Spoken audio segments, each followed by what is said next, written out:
Hi, I'm his Lordship, the leader of the Wilderness Guardians, and this is the first video in my brand new series, Runescape Recipes. In Runescape Recipes, I'll be taking a selection of the finest cuisines that can be found in the lands of Gielinor and bringing them to your table. So, as the series progresses, I'll be opening up suggestions to you, my wonderful viewers, as to what I should cook next. But I thought I'd begin with one of the great classic dishes of Runescape. Of course, it's going to be fish. Now, this particular fish was released on June 11th, 2001, and it remains the highest healing food in free-to-play. Do you know what it is? That's right, it's swordfish. In the game, swordfish can be cooked in multiple ways, most commonly over an open fire. And you can certainly adapt this recipe to be suitable for a barbecue, but we will be going for a more conventional way of cooking the swordfish, which is over a ranged, or in modern terminology, a grill. The recipe is very much influenced by where you could find swordfish in their first appearance in Runescape. They were first introduced on the island of Karamjar, or shall I say off the island of Karamjar, and the spices and vegetables that accompany this dish are very much based on that tropical feel. Now, to make this dish, you're going to need 3 tablespoons of unsalted butter, 1 large lemon cut into 8 wedges, 1 tablespoon of drained capers. Of course, you're going to need 2 steaks of swordfish available in most supermarkets, 2 teaspoons of finely chopped parsley, used as a garnish, 3 tablespoons of extra virgin olive oil, some sea salt, and white peppercorns. Now, if you happen to be an aficionado of spices, as I am, you could substitute the white peppercorns for grains of paradise, which are the medieval predecessor, and they have a slightly more discreet taste to them, and they're more authentic to the times of RuneScape.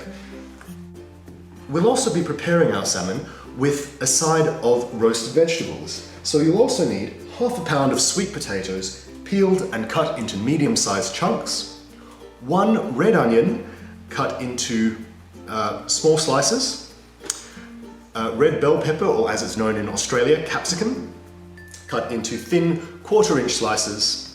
You'll need a teaspoon of either cumin seeds, or ground cumin is fine, and a half teaspoon of paprika.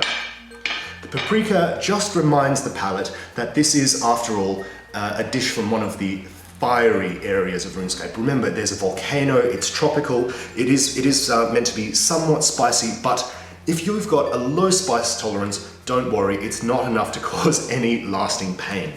And finally, you'll need 4 cloves of garlic, chopped fine.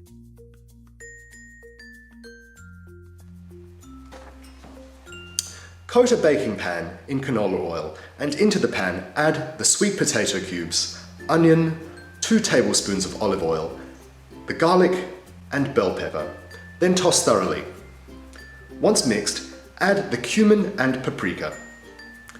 Finally, add 1 cup of water to the pan.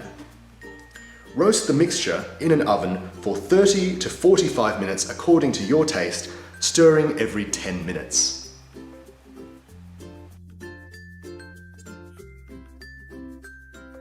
Melt the butter in a small saucepan over a medium-low heat. Stir constantly until the butter is light brown, approximately 3 minutes. Cut the lemon slices into quarters and then add them and the capers into the saucepan. Reduce the heat further and cook, shaking the pan several times until the lemon and capers are heated through, about 1 minute.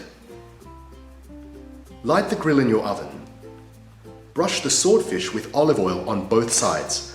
Sprinkle with salt and white pepper to taste.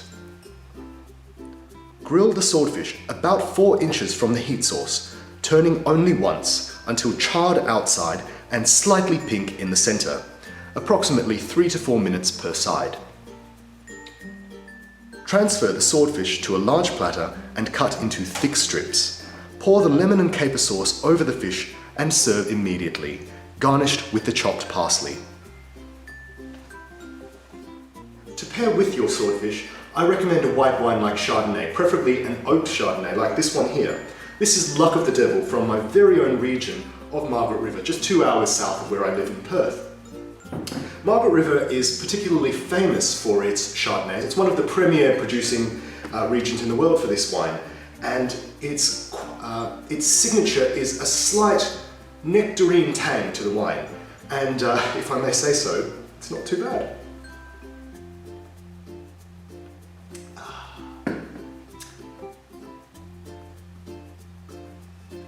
Now, if you're not a fan of wine, you could also pair your Swordfish with a beer, particularly a German or Czech Pilsner, like the one I have here. Now, Pilsners are great accompanying fish of all kinds, but they're particularly good for Swordfish, which have a very, very meaty quality to them. The taste isn't overbearing like mackerel would be, nor is it flaky like bass. And there you have it. The perfect dish for your next deep wilderness adventure in free-to-play. One final thing to do, see how it tastes.